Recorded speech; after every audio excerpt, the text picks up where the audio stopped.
And Pastor, I don't know if you have any follow-up. I'm sure you do have some My follow-up. past presidents have never asked me that question. Yeah, give me an inch. No, Paula, I created a list. You all saw the positive list in the last newsletter of points that I felt like are strengths of the congregation.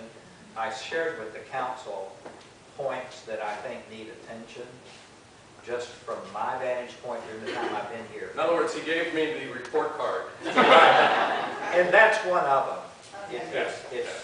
And we realize that. I've been working with Carolyn for a few months now. We're looking at the transition from Wayne. The larger issue in terms is of who's coming next. Education and formation. Right, and that's what I wanted to say. Well, being a teacher, I get locked up in my room and I don't know exactly what's going on, and I apparently have not been. There are a lot of opportunities out. I even forgot the discipleship groups. Yeah. Totally forgot about it. I mean, there's 5 groups of people or so. I think it's 5 groups at this point of folks that meet weekly to get that kind of spiritual information and education and knowledge. So, I shouldn't ask this, but I'm forced into it. What are the numbers? What, in the discipleship groups? Yeah, don't tell me. I don't want to know. Because that's just a rhetorical question. Yeah. What are the numbers? Are we reaching a good proportion of the congregation, or are we re-educating the same people, only we're calling it different names? Yeah, I'll take that as a rhetorical question so that we can Yes. answer some other ones. But That's fine. it's a valid question, and on any given day, I'd have thrown that to Sharon because she's on the steering committee. You know our secrets, okay? And let her answer that. But yeah, you got to look at that, absolutely. And I think Christian ed in general is an area where we definitely can put some energy. Agree. No more questions? No, that's good. This is excellent stuff. It wasn't on my list, but but it's good. Okay, we talked about the call process. Columbarium, the pre-sales are going very well. We're probably in about the $22,000 range in terms of pre-sales. We go through the 15th of March for anyone who has not looked at that yet. With 22,000, and if we get a little bit more, we'll only be probably about 10,000 away from fully paying what we will pay for the Columbarium. So we're in very good shape even through the pre-sale period in terms of finances for the Columbarium. And that appears that it's going to be completed sometime in the April timeframe, probably mid to late April. So things are going well. Trish Glab, Ann Wood, Russ Morrison,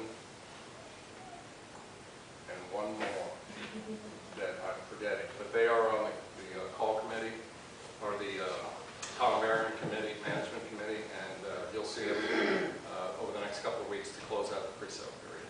So things are going real well there. Heart and Soul concert series, March 7th. Hope you can make that. Susquehanna University Choirs. And I'm sorry. Yeah, the big need there is just housing for the students. So if you want to take a student or more and you have the room in your house, please see. Oh, you want 2, so pairs. Okay, 2. Talk to Martin, and he'll make those arrangements. Lorianne's handling that. Oh, Lorianne, thank you. We have the Thriving Spaghetti Dinner, like Loriosos, is open again for business on the 27th, and they have 2 seatings, 4:30 and 6:30, and Mike Riley is handling the sales on that. And it's a great evening. If you haven't done it before, they transformed the fellowship hall into basically an Italian restaurant. And I don't know if is Ron Aheimer going to play for us again this year? Ron, we're going to be serenaded by the sweet tones of Ron Aheimer on violin, which really was very cool. That was very real ambiance to the experience. So it's very nice. And I believe Frank Grossman is reprising his role as one of the cooks in the kitchen with his special sauce, so to speak. Okay, Pastor Trexler's farewell next week, so I hope you all can make that. We have a single service at 10 o'clock. You're going to be able to help. I thought he was going to leave early. And then, swiftly on the heels of that, Pastor Kieser arrives for duty, so to speak, on the 21st of February. He actually will be here next week, in and out. I don't believe he'll be here at church, last week to take his apartment and move all of his items in, et cetera, et cetera. So he'll be in the area, kind of settling in. I've asked if he needs any help to let us know. He feels that he has everything under control. Are you laughing at the ball of scotch? I made a reference to Pastor Keyser. I said after your trip, because he's got 2 dogs and a cat, and obviously his spouse. So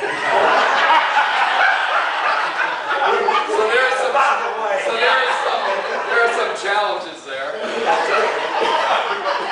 I love it. So anyway, I told him if you need a bottle of scotch on arrival, I'd be happy to take care of that for you.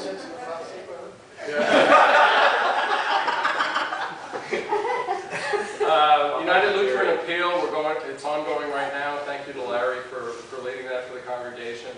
And I don't know if the mailing has gone out yet in terms of the envelopes that's going to go out this Friday. Okay. Some may have received it, just depends on how you. Right, so the advertising phase, did you do a temple talk today? Is that it? Okay, Yeah, so we'll stop, just go. Okay, so Larry's going to tell you about it. World Hunger Appeal, where's Lynn at? Lynn Curtis is going to be leading that for us this year, and thank you, Lynn, I appreciate that. And that'll start at Ash Wednesday and run through the Lenten season. And we'll hear more about that from Lynn along the way, both in the newsletter and temple talks and letters and things like that. So thank you very much, Lynn. And, okay, Pastor Keyser, I did want to get back to that. We have a staff night, and that email has gone out to the very specific officers, trustees, and key staff members. So we have that night on the 22nd of February. Then we have Pastor Keyser's installation on the 27th of Feb. Both services, Pastor Bozeman will do that for us. And then during on that same day, we have a Q&A in here, same type of format where you'll be able to get to know Pastor Keyser a little bit more, questions and answers, and things like that. So very busy month ahead of us. And a lot going on. I'm very hopeful for a lot of areas, in a lot of areas. And I'm very thankful for the type of support that I'm seeing and the type of unity that I see in the congregation in terms of the work and in terms of doing that to the glory of God. So I thank everybody and remain engaged. If you have questions, ask me. Are there any questions? If not, I'll go on to the EMR presentation. All right, let me do that. Sorry to turn out the lights on you. I hope I don't lose anybody to sleep. But I've got to do that. Dan, we're going to have to turn them all the way down, unfortunately.